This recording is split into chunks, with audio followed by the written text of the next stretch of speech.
And welcome back. More importantly, to each a good day. Well, yes, it has been quite a while since our last upload, and I do apologize. Work is still is still the primary breadwinner and bill payer, so it's been quite a bit busy. So work unfortunately has to come first, and we get to do the YouTube videos as kind of time and money allows.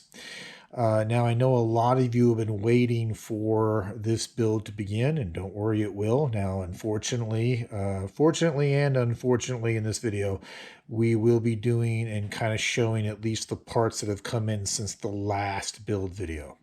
Now, if I show you, pan back here a little bit, if you're unfamiliar with the other videos on this channel, this is our 2019 Hellcat. Our Hellcat, she lives in the garage most of the time. And what I am waiting for is a break in the weather. We've got, I live down south, and as such, we are in the peak of the heat of our summers. And I'm waiting for it to cool down a little bit outside before we can get the Hellcat out and get the Charger in here and kind of start the teardown process of that. Now, what has come in since the last video is obviously some more parts. And if you're unfamiliar with this build series, what we are doing is that we have got a retired police Charger Pursuit with a 5.7 liter HEMI currently. Now, we've done several videos on the Charger thus far, kind of revamping the internals, cleaning up the wiring, things of that nature. But what we are working towards is amassing all the parts we need to do an engine swap. It's going to be a little bit unique of an engine swap. We're going to be using a 6.4 liter block with 5.7 liter heads and a custom cam. Now, if you're unfamiliar with the parts that we've gotten in thus far, if you go back kind of to the beginning of the build series, you'll see a couple of installments where we go over a bit more of what you see in the parts hoard and the detail, or at least the first couple of shipments. What I wanted to go over today is what's come in thus far. Now, along with that, we've kind of made a little bit of a direction of a decision. I can't remember if I mentioned this in the previous video, but you're going to see several boxes here. You'll see that label there from Southern Hotrod. What we have done, as well as in the previous video, we went over some valve body components that we're going to do as far as a rebuild / refresh on the NAG1 transmission. Well, we decided to take it a step further. Since we're going to be generating extra power, and we're going to have the engine out anyway, no better time to go ahead and drop the NAG1 and do a rebuild. However, we're going to be doing the rebuild on this.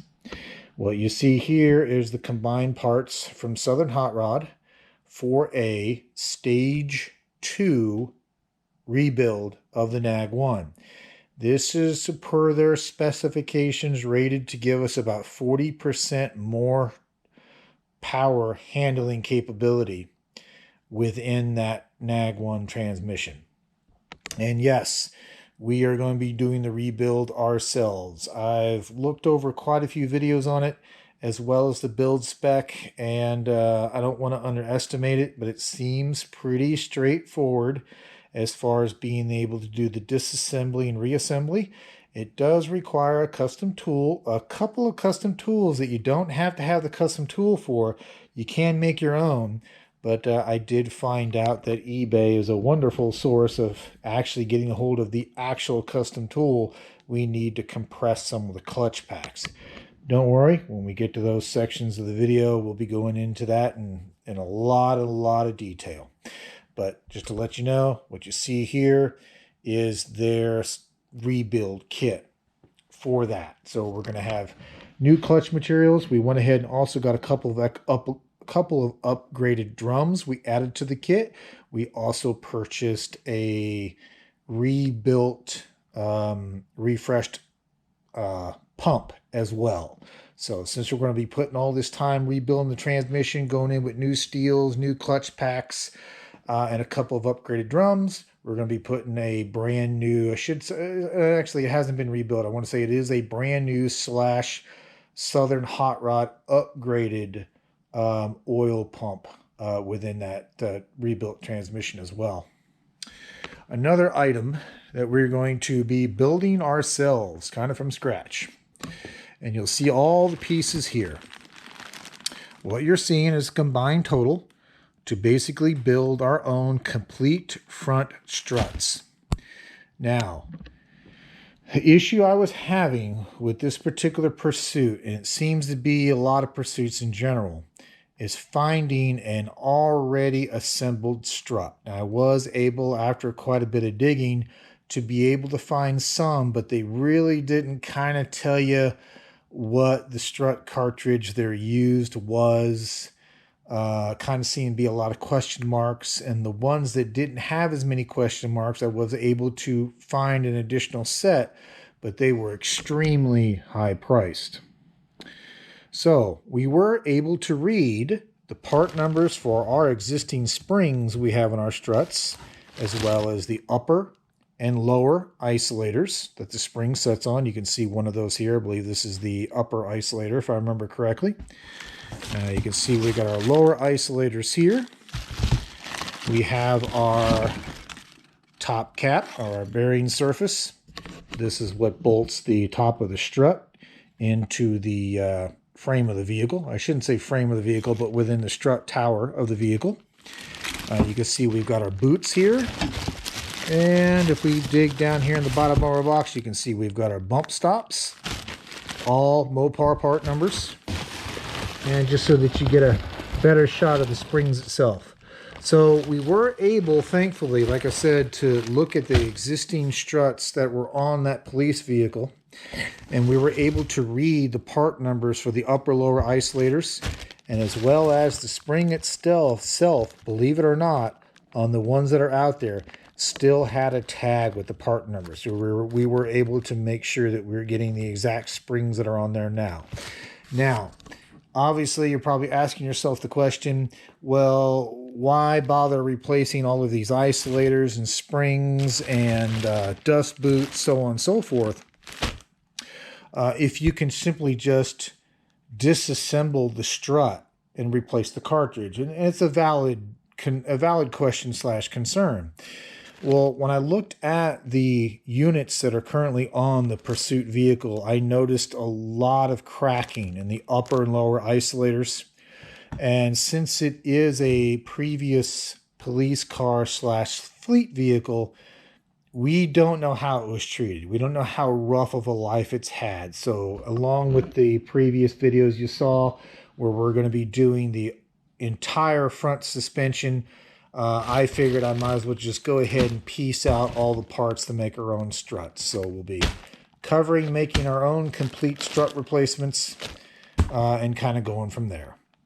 Now, another piece that's come in, I talked about this in a previous video, that right here in this lower box actually, is the lower seat frame for the passenger side. Except this one, if you remember from the previous video, has the wiring harness, the heated seat module that we're going to need, and some other bits and pieces.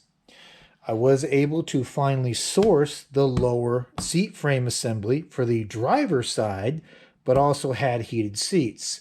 So we'll have all of the wiring harnesses and clips and connectors and such that we'll take out of here and retrofit into that in our current seat that's out there. And yes, just to show it to you, yeah, we still have our donor 6.4 that came out of that 3500. Once again, if you haven't seen the previous video, we were able to score a deal on this one. This is a very low mileage engine. It is rated or listed as only having 10 miles on it. And if you watch the previous video, you can see from here, this is very, very clean. We looked at the exhaust ports or exhaust manifolds on this engine, and there's literally no carbon on it. It definitely looks like a vehicle or an engine that only has about 10 miles on it. So like I said, we're excited to start to get this onto an engine stand and tear into it. Let's see. I think you've seen the bulk of the parts in the other two videos already that we kind of have amassed on the other side of the vehicle. So I wanted to, again, just kind of put a really quick short video out there to let you know that we haven't forgot about it. We haven't abandoned the project. This project will happen. It's just taking a bit of time to get all the pieces in.